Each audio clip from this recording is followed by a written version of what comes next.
Good evening. Allow me to welcome everyone to tonight's Surgeon General Initiative Health Webinar Series.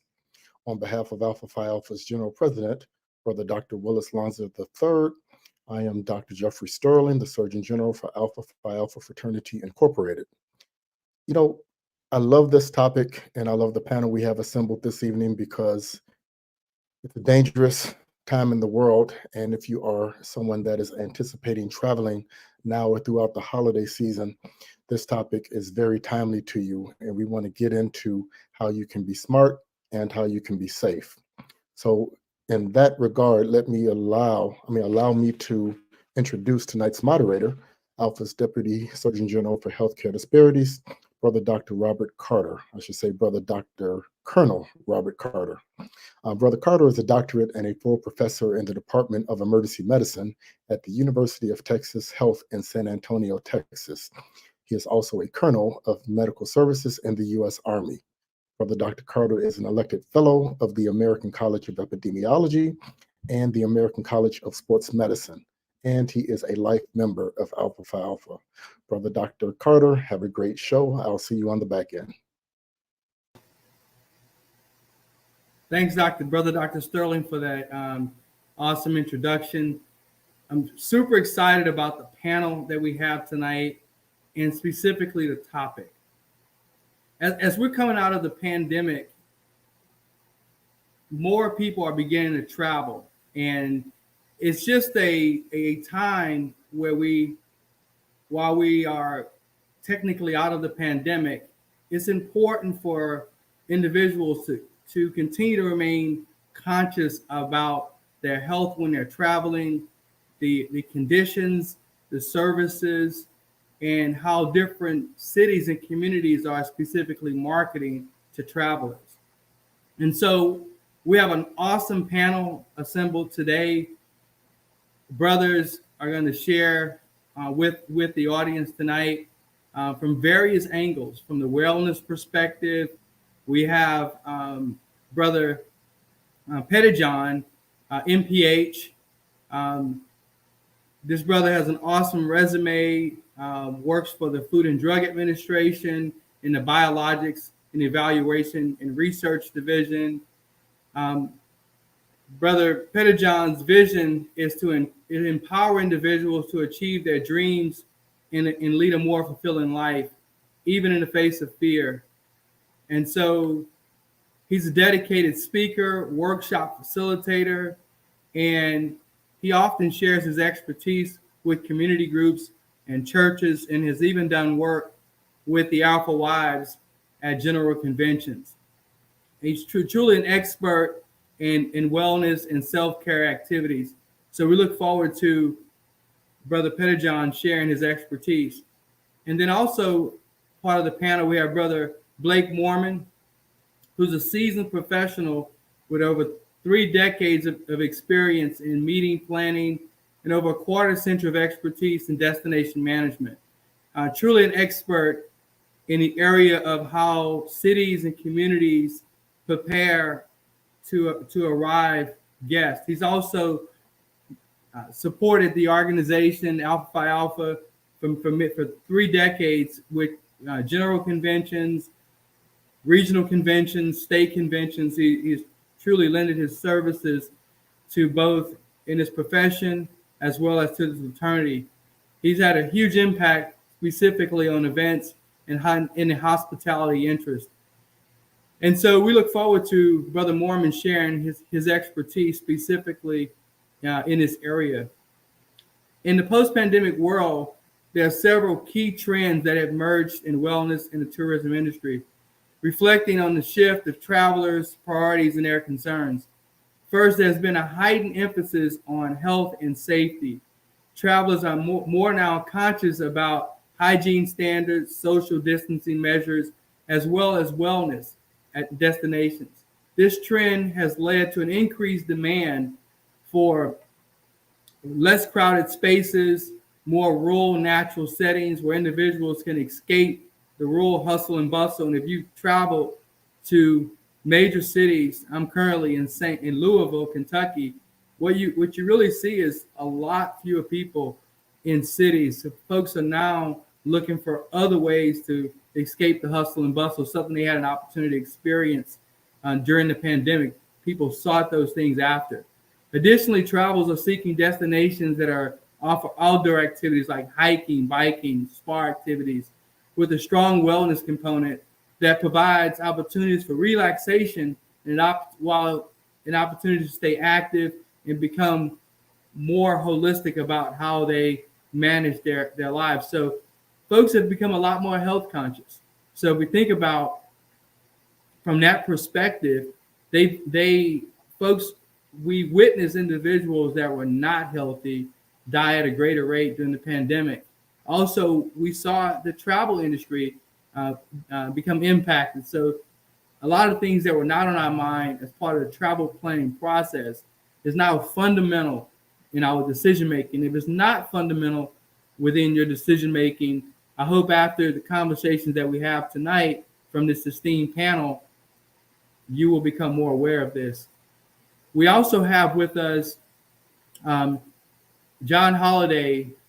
John is the co-founder and executive director of Works of Wonder International.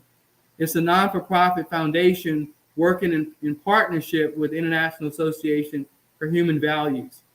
And his organization specifically empower individuals in underserved communities to practice methods to deal with trauma and eliminate stress. John's organization really was paramount to helping communities, specifically minority communities, the Black community, deal with a lot of the stress that they experienced during the pandemic and through the difficult periods that we had throughout America where Black men were dying in major cities. And John's organization played a significant role in addressing the stress associated with the environment that existed at that time.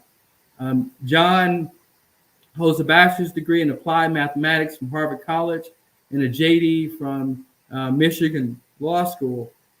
And John is internationally known specifically in the field of electronic delivery and records management and has won numerous awards from Microsoft for his work. But what John is going to bring tonight is the expertise around the topic of wellness and do we actually have to travel to receive relaxation. So look forward to John sharing his expertise in this area. So let's jump right into enough from hearing from me. Let's jump right in to the panel. So the first question that I have for the panel is, what resources and support are available to help African American travelers incorporate wellness practices into their journey?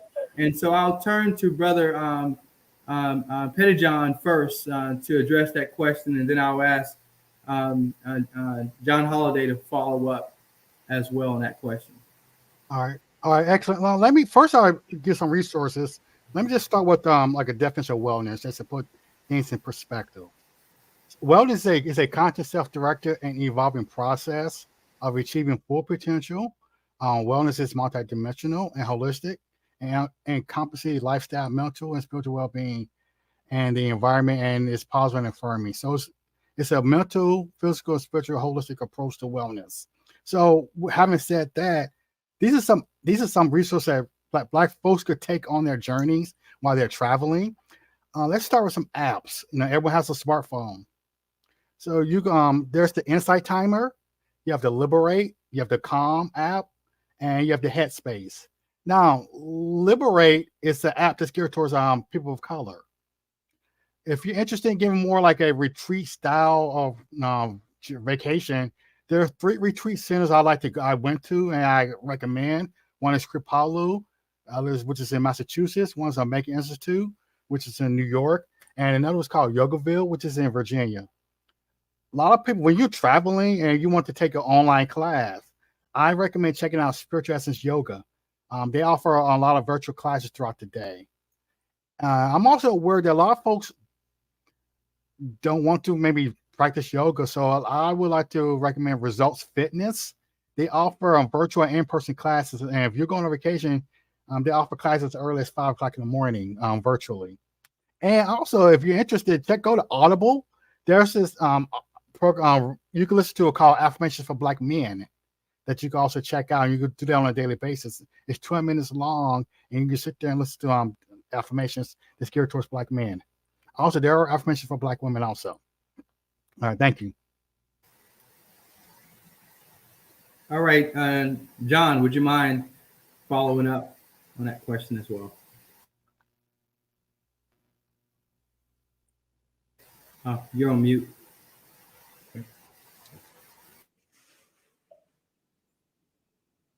Doesn't say I'm muted. We can hear you now. Okay, great. So the question was specifically around travel and travel destinations, just to clarify. Yes. So what resources and support are available to help African American travelers incorporate wellness practices into their journey? Right. So this question begs a few other questions in terms of wellness. I like the definition that Brother Pettijohn gave around wellness. It's a holistic approach to wellness. So one of the things that we notice is that when we travel, we end up getting more tired often because of all the effort involved in doing the traveling. And then once we're there, maybe we're doing a lot of external, we're expending a lot more energy than we're conserving when we travel, just the effort involved typically. And so resources available to help with that. One of the things that we offer with Works of Wonder is a breathing technique, actually a series of breathing techniques, which can be done anywhere, anytime. So as a resource for assisting wellness and travel, and to make sure that you don't overexert while you're traveling in order to get that vacation, right?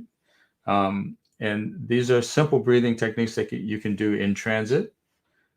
We offer some simple techniques that you can use to recenter yourself while you're being, sort of bombarded with a lot of different challenges. Just getting your luggage in and out of the hotel can be a real big challenge, right? Getting onto a flight and flying. And we often forget that we're sort of overstressing in order to get to that destination. So with these breathing techniques or any other series of breathing techniques, there are, yoga is a very broad term. It's not just physical movement. It also includes meditation and breathing practices.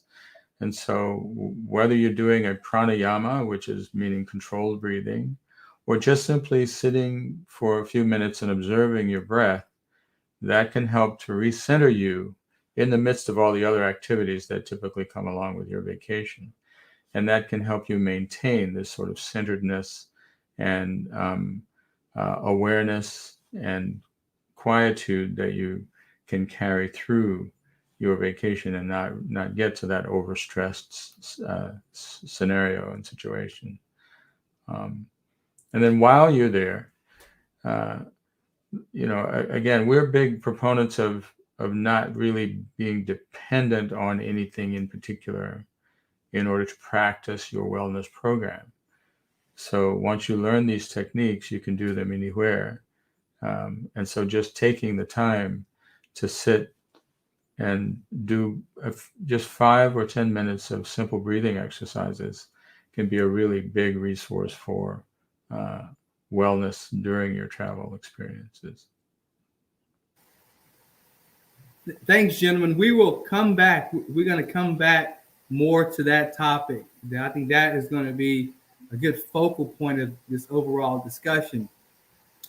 So with that, one of the things I would like for Brother Mormon to touch on, what are destinations doing, and are you seeing more popularity in wellness tourism in the post-pandemic era? In your city, I know you travel to many kind of conventions and trade shows. From what you're seeing, is that becoming a theme? And specifically, I would like you to address it in the context of African Americans, if possible.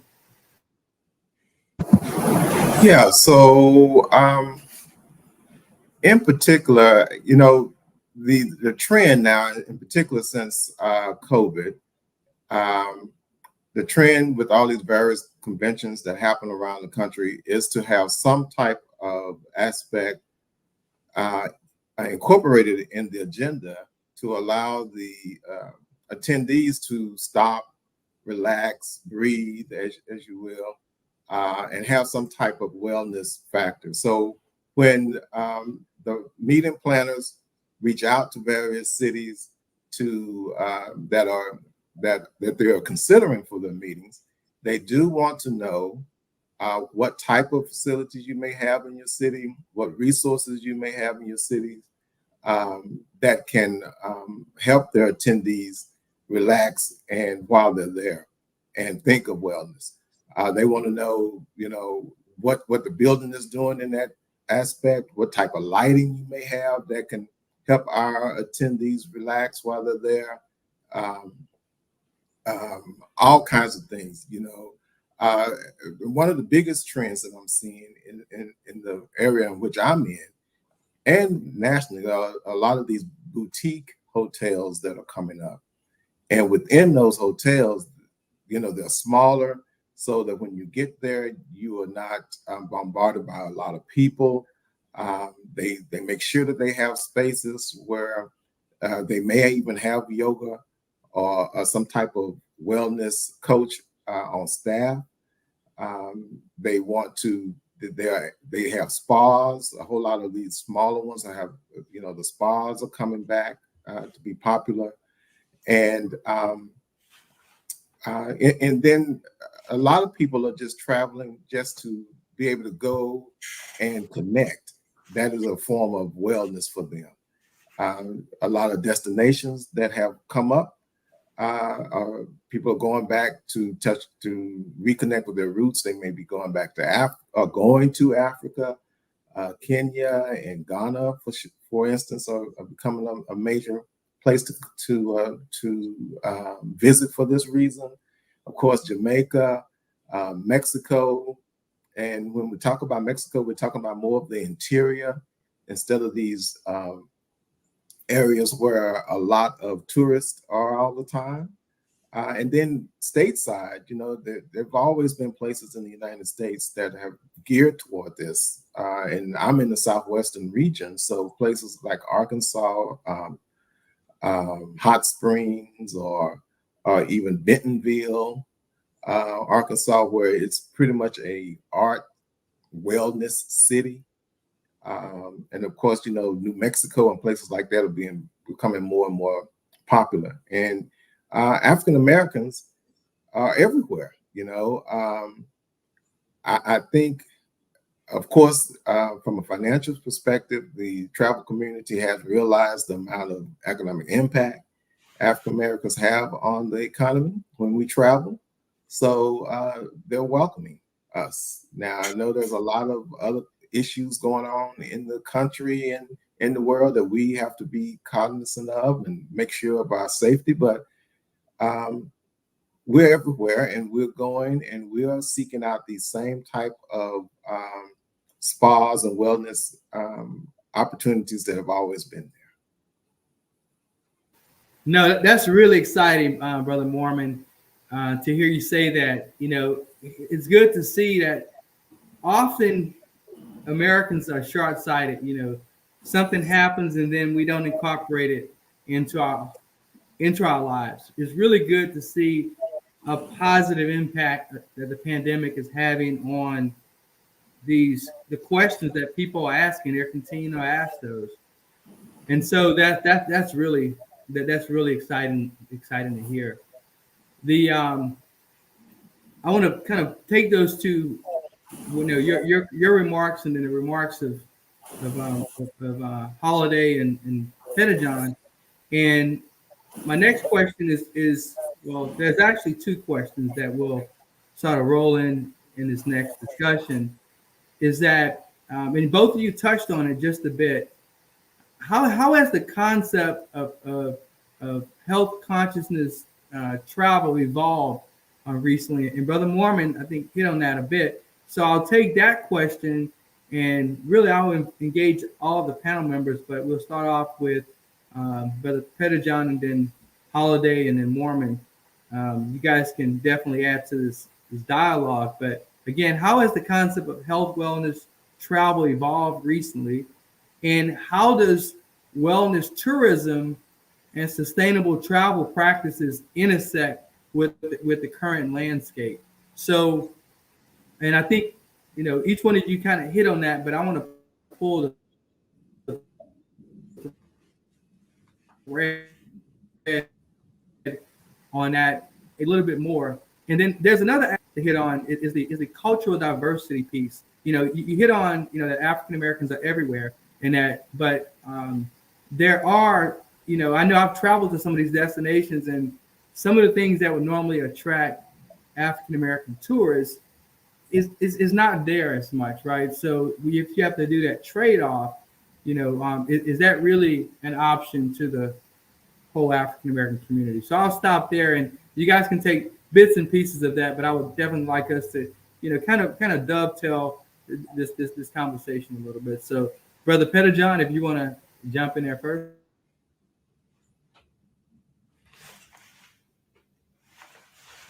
You're on mute, brother. I'm sorry about that. The number of people are more concerned about their health now before the pandemic. There's a research that said that 62% of Americans believe health is more important to them than before the pandemic. So, in that aspect, there, after the pandemic, people want to go see friends and family. They want to travel. So, also that's why the apps like Calm and Headspace have been growing in popularity, because while they're traveling on the plane, they want to be able to relax, and while they're traveling. Also, when they're picking their destinations, they want to go. They just don't want They don't want to just do yoga or meditation. They want to have fun, so they want to do like fun, healthy activities during their vacation, which I don't blame them. I can add a little bit of perspective to that. I agree that what we've seen during the pandemic, I think, as Brother Pettijohn initially indicated, that wellness is a holistic package, right? It involves not just the physical wellness, but mental and emotional wellness as well. And what we noticed during the pandemic is that we shifted from in-person classes to these online classes, and that it persisted for a couple of years, and so people were starting to feel more and more isolated from one another. And so wellness became an integral part of all of the practices that we were offering. And so we start every session, we start with this sense of belongingness, right? That you're in a group who are sharing an experience of wellness. And that was as instrumental as the actual techniques in creating this sense of connectedness. We noticed it even before the pandemic, when we would offer classes, and we would also begin with this sense of belongingness, that everyone is sharing the experience. And we found that emotional component of just feeling that there are people there, everyone is looking out for everyone else, everyone is sharing the experience with everyone else. That group dynamic of really feeling that you're part of a shared experience helped with this sense of wellness and well-being. And so we strive to maintain that connected feeling after the course. Is not so transactional, right? So our course is about 3 days of several sessions and interacting with each other, but we find it's important to keep that connection with the people that you've shared that experience with, and then to grow that community.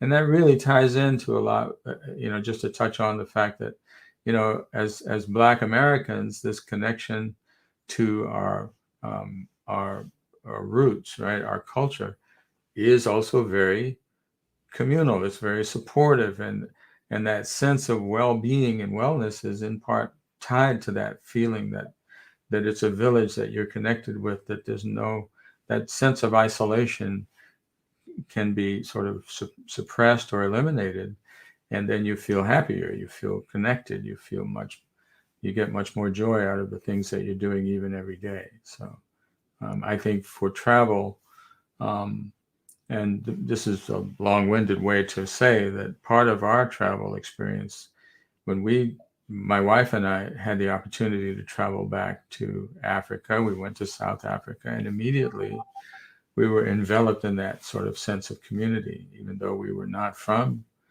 Africa, we still felt that we were part of a family. And we came away, and that feeling just persisted over the years. I think that's an important component of wellness and travel. Yeah. So, I'd like to touch base on the portion of the question that dealt with going places where you may not see many African Americans, and if is that something that we should consider? And so my wife and I, we had this bucket list of things that we finally were able to check off 2 years ago, and that was to go to every state in America, and we had to actually spend the night. We couldn't just drive through or stop, as a layover. We actually had to spend the night there for it to count. And so a lot of our friends would ask us when we would tell them, okay, we're on our way to Iowa, South Dakota, North Dakota, or Nebraska, somewhere where most of us think that there are not Blacks there. And we would always go to these places. Number one, we knew what we wanted. Travel for us is a form of wellness. As you say, it's holistic. So, we like to go and see how the local people live and enjoy it from that perspective. We like to go and see the art of the area, hear the music, look at the architecture, all these kind of the flower, all of that. So when we plan these trips, we may not know of anything of any consequence there, but we do plan to see, okay, they have a festival, so we'll go see the festival. They have a state fair, we'll go to the state fair and see what's going on there. And some of the most memorable places that really gave us a lot of pleasure one of them was Boise, Idaho, of all places. We went to Boise, Idaho, and while we were there, we discovered that there was a state fair going on, a county fair. So we go to the county fair. And as soon as we get there, we start looking for something to eat or whatever. First thing we see is a barbecue place that's selling East Texas barbecue. Mm-hmm. We go there and find out that the proceeds from the monies that they collect in there are going toward the NAACP. And we're right here, in the middle of Idaho. Another one was our last state was Iowa. So we go to Des Moines. And as soon as we hit Des Moines, it so happened to be in June. So happened to be June 19th was our travel date. This was before it became a national holiday. We get to Des Moines and find out there's a huge Juneteenth festival downtown. You never know. And not only that, I mean, even Boise had an African-American museum. So we're everywhere. And we often tell people, don't be, held back from not being willing to go out and be adventurous.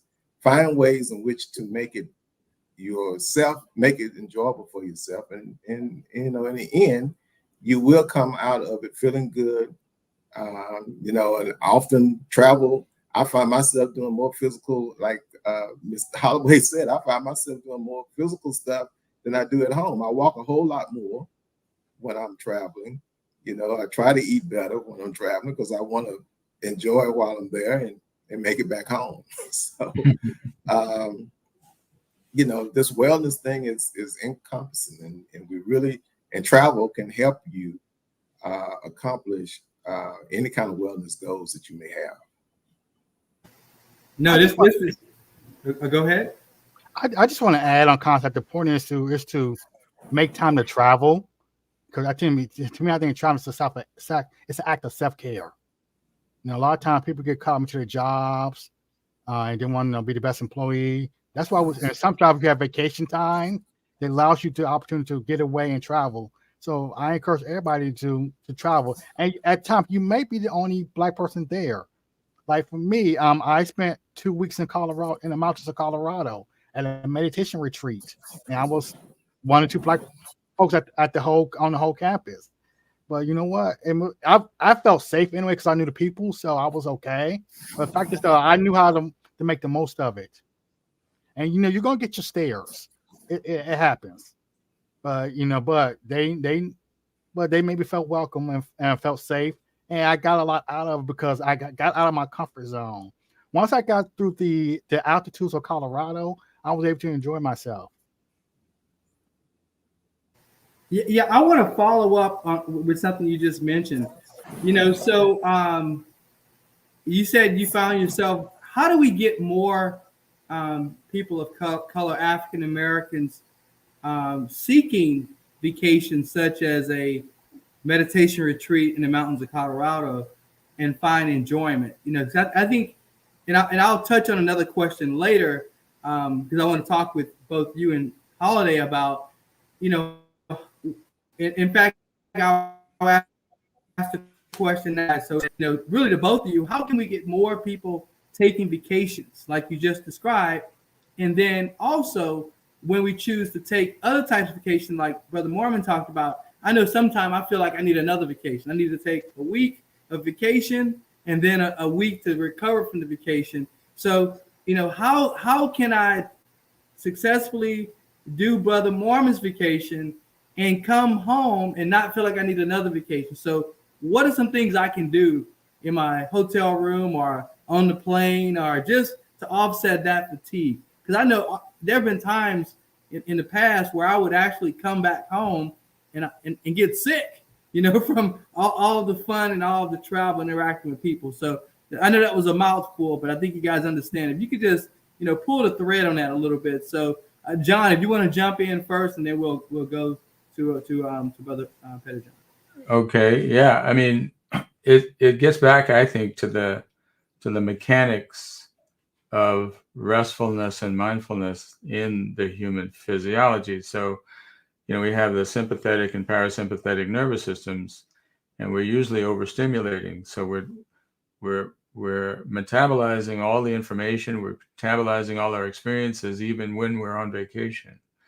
And so the more of that outward flow of energy, we're naturally going to get out of balance, right? So I think in terms of maintaining that centeredness, we have to take some time to attend to that inward rejuvenation. I get back to even the word recreation. It's an opportunity to recreate.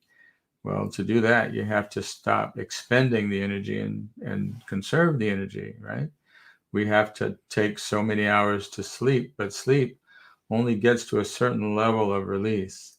And we know through a lot of different studies that have come out, we were involved in transcendental meditation back in the 70s and 80s.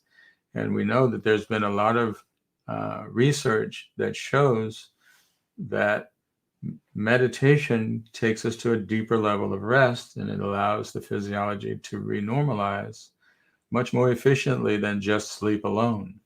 And so I think it's important to incorporate these practices into our daily routine, whether we're on vacation or not, because once we get into the habit of balancing that sympathetic and parasympathetic nervous systems, we become more resilient. We become, we don't absorb the stresses and strains as much as we otherwise would.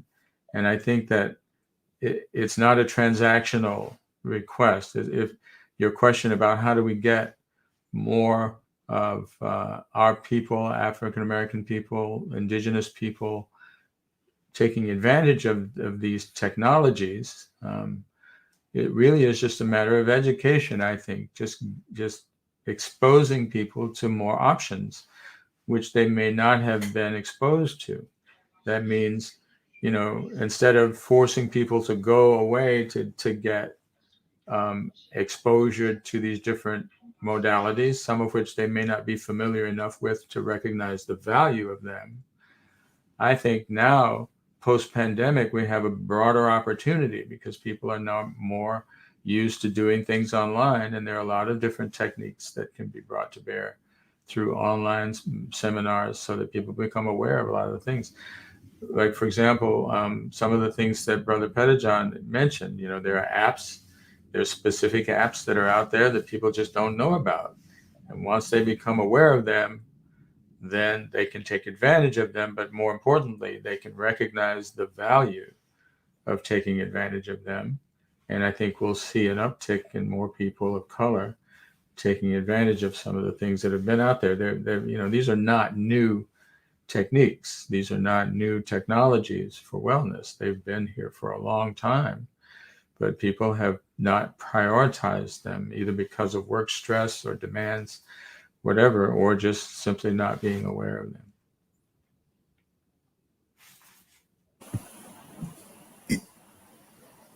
Yeah, I just want to say, we have to share.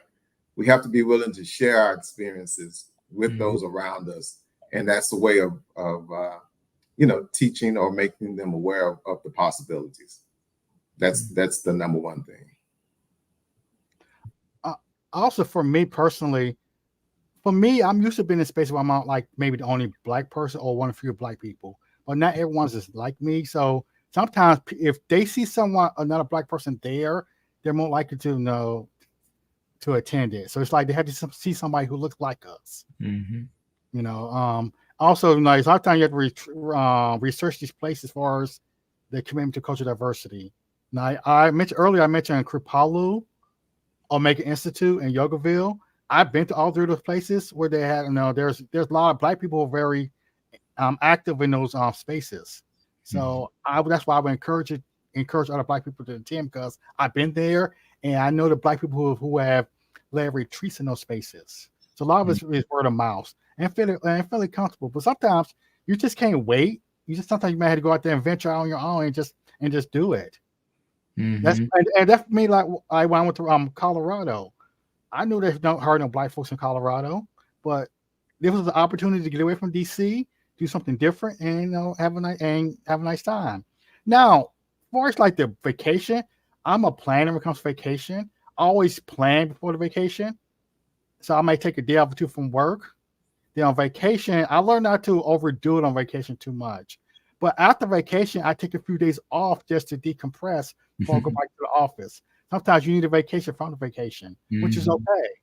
And so before you go back into the office, and just kind of maybe journal about it and just reflect on your experience.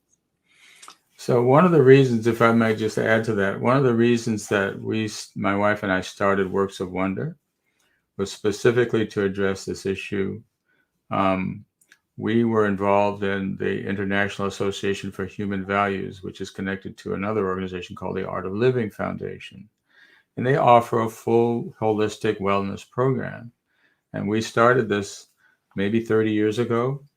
And we noticed that there weren't that many people who looked like us who were teaching these programs. And therefore, there weren't that many people who looked like us who were taking them. And so there were two barriers. One was the cultural barrier, meaning it takes a certain amount of, I guess, independence and courage to sort of venture out into an area that is less familiar, right? But then also there were economic barriers for many people. Some of these courses were very expensive, and it required you to already know the value before you actually investigated it. And so it wasn't a priority. So we decided to start a nonprofit specifically to address the gap, meaning we wanted to, we ourselves were teachers, and therefore we were teaching people, and it gave them a safer space within which to experience some of these modalities.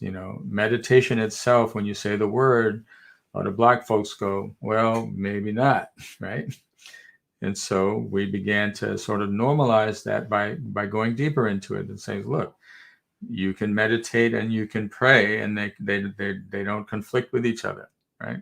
There was a religious kind of fear that maybe this was a cultish kind of thing because it was meditation, not really understood within the context of one's spiritual life, right? or what one experienced in church. And so there needed to be a conversation there to help people understand that this isn't really conflict. It's just an additional tool that you can use where you can go deeper into your own experience of life and then bring out the benefits that are there. And so again, that I think it requires an effort from the side of those who know, like Brother Mormon was saying. We have to share the experience. We have to let people know that this is a safe experience, and in fact, it's a healthy one. It's something that can really help to bring that wellness back to lives that are otherwise just overwhelmed with stress, daily stress, day-to-day stresses. That there are techniques that we can use to help mitigate those experiences. Now, I really appreciate that. That brings me, to another set of questions. And research shows that more than half of Americans lose vacation days every year. They for a variety of reasons, fear of falling behind at work, just a wide variety of fears. And post-pandemic, many individuals were able to either work from home or at least a portion of the time or for longer periods of time. And now we see employers sort of transitioning back to demands of people going back into the office. And so my question is really for all of you, and you can decide who wants to jump on it first, but the question is really around staycation. It's something, and specifically, I know John through Works of Wonder offer programs, and I've participated in several of those where, and there's one in particular, African American, group of African American males that come together, and that's a positive way to actually create a landscape where folks can come together at home and get some stress relief and some joy. So just if you guys want to touch on that, is that something that you incorporate into your own lives, and how do you do it, and how do you balance? And if you find yourself overworking or maybe not taking all your vacation days, just wanted some thoughts around that conversation. I just want to encourage everybody to use your vacation days. They're there for a reason. I know if you work in the government, if you don't use it, you lose it. So it's there for you to take it. The job will be there. If you're a supervisor like I am, you should have confidence in your employees to pick up where you left off and cover you while you're out of the office. Now, I'm all about staycations. One way to do this, get a hotel room for a few days, and at a different location, and just stay a few days in a hotel. Maybe take advantage of the amenities, and take advantage. Maybe go around and visit. I live in DC, so you can get a hotel downtown DC and spend some days out and visit the museums in DC. So, but the thing about it, you have to make an effort to do it. That's the key. Is making an effort to do it. Yeah. So, we are all very guilty of not taking advantage of what's in our backyard. So staycations are a perfect way to take advantage of what's in your backyard. I know people who don't know what's going on in their own downtowns or in their surrounding areas. Most likely there's something going on in the surrounding community, even if it's 15-minute drive. Find a hotel near there, go, and like Brother Pettijohn said, I don't know what use it or lose it means, because I'm going to use all of mine. And, my staff knows that. My supervisor knows that. They appreciate the fact that I do what I need to do to make sure that nothing's going to fall when I'm gone. And they do understand, don't call me while I'm gone. But yeah, staycations is a perfect way to take your family to, if you have children, so they can learn their surroundings. A lot of kids in our community don't know about anything that's past maybe a mile or 2 mile radius of their own homes. They need to know what else is going on in their cities.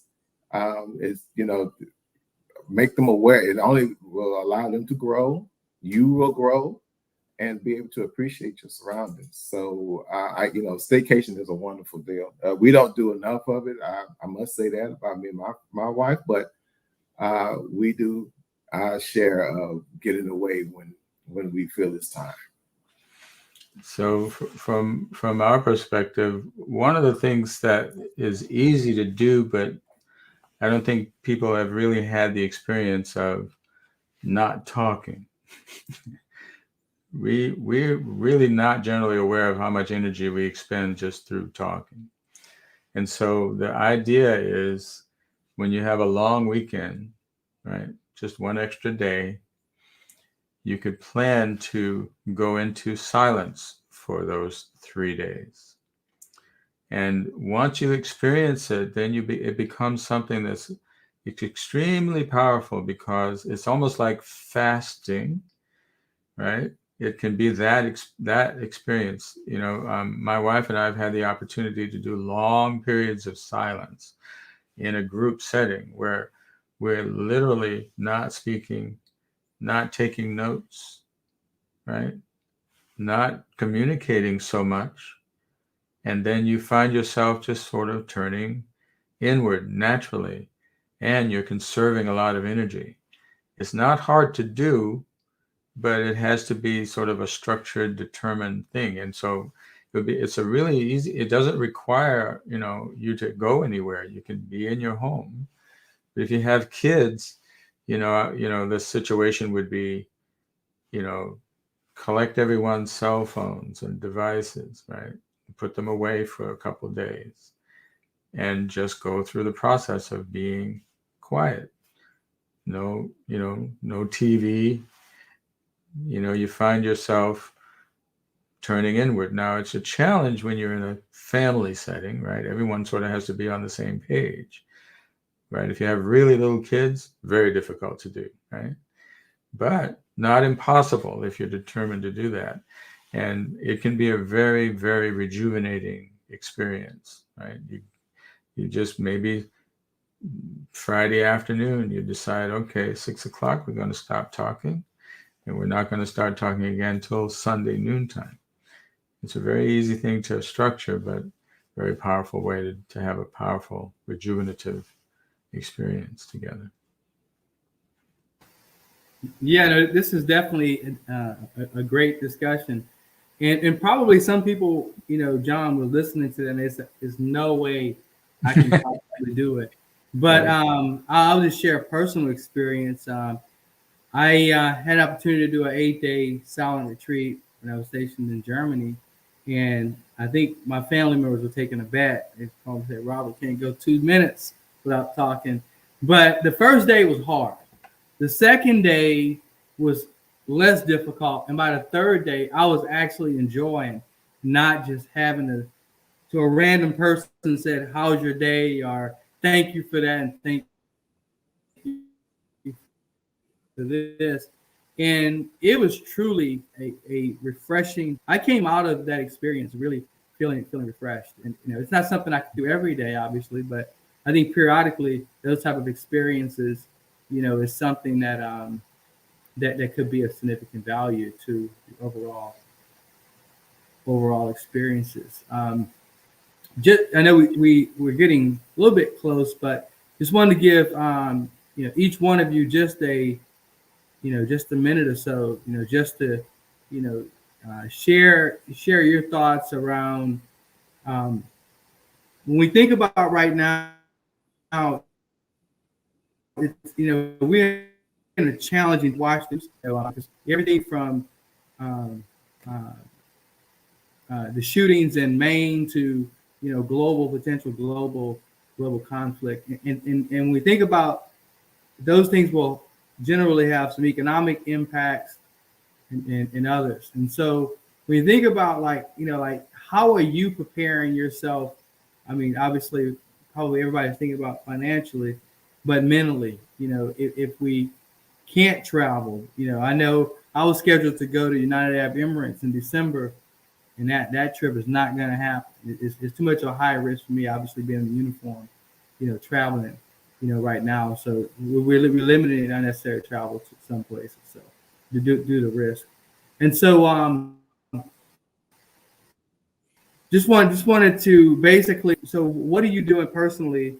To based on a lot of conversations we've had, we typically take our body on vacation, but a lot of what we talked about, part of taking the body on vacation is to relax the mind, and so the mind is on vacation away from the electronics and everything. So um, when we consider some of the potential challenges moving forward, I just want you guys to share with, how are you preparing yourself for possible not being able to go to your favorite destination. And in fact, I was talking with some colleagues who actually had a trip planned to Israel next summer, and they were like, "Hey, do you guys want to come?" And we were thinking about it. We're definitely not thinking about it right now. And so then I'm sure there'll be other destinations that will impact it as well. So just want your thoughts on how you're preparing yourself for uncertainty. When you're to a destination, what are some ways you can leverage staycations? Just want to get your thoughts on things that you're doing that you can share with the audience that may help them. Well, I guess I probably need to go first because my wife and I, we just celebrated our 30th anniversary. And so we are preparing to go to Tokyo, Singapore, Bali, and Australia in less than 2 weeks. So I can tell you we're mentally, me personally, I'm trying to keep all the other stuff out. I mean, I know what's going on, but I refuse to let it affect me in a way in which I feel stagnated or that I cannot go and enjoy myself on this trip. Now, that doesn't mean I don't understand the realities of it all. Of course, we're going to do everything we can to be as safe as possible. We're not going on our own, so we're going to be with a group, and it's a part of a tour group and a cruise line and all that. So I feel somewhat safe about it, but I'm not letting all that come in. In fact, we went to Egypt. We were one of the first tourist groups to go to Egypt soon after 9/11. The first group that a travel group from the United States, they told us, that size. And at the time, it was right up until the time we got on that plane that we decided, okay, we're going to do this. Because if we don't go and see it now, it may not be there long, because we never know who's going to push the button first. So we just prayed and hoped it didn't happen while we were there, and got on that plane and went and came back. And that was one of the best experiences we have ever had. So I'm not a good example of letting all those kinds of things stop me. But I do understand the risk. We do understand the risk. In fact, today, my wife, with what's going on, happened in Maine, she's having a hard time processing. She's saying, I may not want to go outside tonight, tomorrow, whatever, So I have to keep her kind of, held up. But we are going to move forward. That's how we.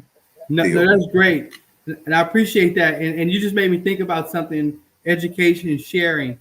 So many people are not aware of this state.gov. So the State Department has a program called Smart Travel Enrollment Program. Encourage anybody that's leaving the country to register with STEP. If there's some type of crisis in the country, you will basically get notified. Right. So that's something that's part of your safety measure, to share that folks are aware that registering with Smart Traveler Enrollment Program, STEP, is a critical piece in providing that security that you might need in a natural disaster or some other situation that evolves. So Right.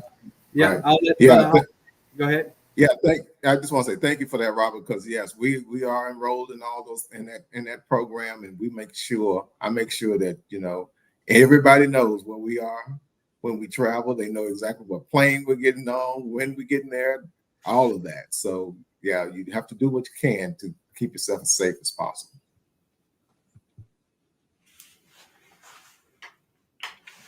I can add one thought in terms of preparation for a time of increasing tension in the world. For me, it's really just about keeping that sense of centeredness. So I practice meditation twice daily, and I think just keeping that equilibrium, no matter what is happening, and not being drawn into just sort of working too much or thinking too hard about what's going on politically or in, foreign affairs, everything that's going on, gun violence and all the rest. Each day, just taking that time, that conscious effort to recenter, I think is the most important part for me. It doesn't take that much time, but being consistent. The one thing that we know about the human physiology is that it becomes it's easy to habituate, right? So if we go to sleep at the same time every day, then the body becomes used to sleeping at that time, and it's easier to sleep and you get better rest. Same thing with meditation. If you're meditating at the same time each day, then the body gets used to that rhythm. And so for me, it's just about maintaining the rhythm consciously. And that seems to create a nice sense of balance so that whatever's coming up in the news, whatever's coming up around me, it's always within the context of this sort of silent ocean that's always there of awareness. And just cultivating that sense of silence within, I think, is critical for, dealing with the ups and downs of life. So. For me, I guess what got me through the pandemic was staying connected with people, and what I continue to do to today. Every Tuesday, I'm with my with the meditation group called Heart Refuge, where and it's virtual, where we just sit for like an hour, and we sit and practice together, and we share things that may come up for us. And times like this, I'm always reminded to stay connected with people, and that's kind of what's got me through these challenging moments.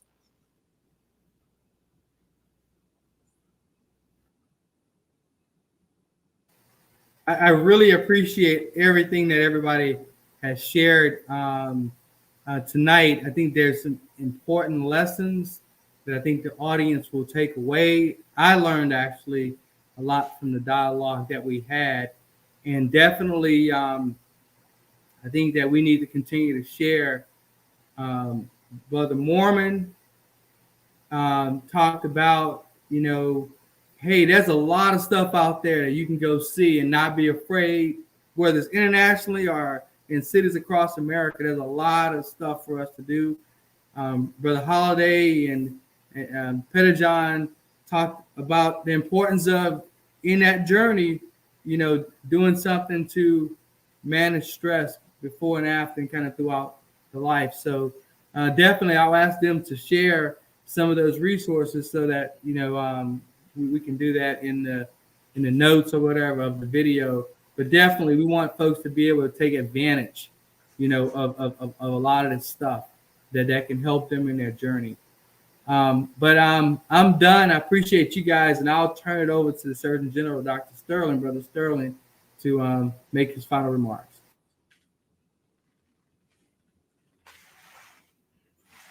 You're on mute, brother. I just want to say thank you all for a very interesting conversation. I must say I admire your courage and your resiliency in the face of everything crazy that's happening in the world. and safe travels to you all. And spoken as someone that travels several days a week, I'm right there with you. But to that end, allow me to share with the audience. Again, these talks are always about empowering you. We don't want to just give you information. We want to empower you to be better stewards of your health, particularly in times that are risky. But I would suggest to you that travel is always risky. But just kind of consider the following types of tips that I would share with you. First of all, before you decide to go anywhere, whether it's domestic or international, do your research. Get to know your destination in depth before you arrive. Know where the safe areas are and know where the unsafe areas are. Along those same lines, once you get there, you really want to try to not be your typical angry or arrogant American. Drawing attention to yourself in the wrong places around the world, it will not work to your advantage. And you can be as confident and otherwise as safe as you want to be. But if you don't learn how to blend in and to be humble to people in their own country and, if possible, in their own language, that might not bode well for you. Actually, let me take a step back. As a medical consideration, I would also suggest that you do your due diligence. If you are traveling somewhere else around the world, have two different conversations with your physician. First of all, ascertain whether you need what vaccinations and whether or not you need to be vaccinated, depending on where you're traveling in the world. That could be a situation that saves your life. Catching a disease in an untoward part of the world for which your immunity might not be up to speed could be a very bad thing. Along those same lines, there are certain types of antibiotics that you want to take with you. If you can get prescriptions for these things, whether it's Montezuma's disease in certain parts of the world, or whether it's safeguarding yourself against malaria in other parts of the world, there are many examples of this. Have a conversation with your physician. And if you need to get vaccinated in advance, and if you need to take antibiotics with you to take at the first signs and symptoms of disease, do so. Similarly, you kind of have to be careful as a public health proposition to make sure that your documents are with you. If for some reason you end up sick, you want to have your medical documents with you, because the physicians, hell, stateside may not know what your medical history is. Why would they in an emergency department? But it's going to be up to you to have that contingency plan in place and be prepared to share important documents that any medical team can use to appropriately treat you. And, I love the part of the conversation about safeguarding, and that's such an important point. Let your friends and family know where you are. Don't just disappear, because if you tell people you're going to disappear and they won't hear from you for a while, you could be in danger, and it'll be just that much longer before anybody starts looking for you. Be smart about these things. Personally, for whatever reason, I do a lot of business overseas, and for whatever reason, I've gotten into the habit of visiting U.S. embassies when I'm overseas. And I typically do business junkets with the Department of Commerce, U.S. Office of Trade. And you want people to know that you're in a country so that they can further protect you and you can have access to security and safety opportunities as is needed. Similarly, safeguard your hotel room. Be careful about public Wi-Fi. There's just so many things that you can do. Develop a checklist for yourself well in advance of your trip. Don't put yourself in a situation where you are someone's hostage, or you are sick in a situation where tropical diseases aren't something with which you're familiar to ask if this is normal or not. Just be smart. Enjoy your travel, as everyone has said, and make it fun. But once again, be ready so you don't have to get ready. I want to thank everyone again for participating. We will see you back here in this space in 2 weeks for another webinar. And on behalf of Alpha Phi Alpha's Board of Directors and our General President, Brother Willis Lonzer, and our Deputy Surgeon Generals, thank you so much, Brother Dr. Carter, for the fantastic job this evening. And as always, same to our panelists. Again, Jeffrey Sterling, Surgeon General for Alpha Phi Alpha, thank you so much for your viewing tonight. God bless and good night.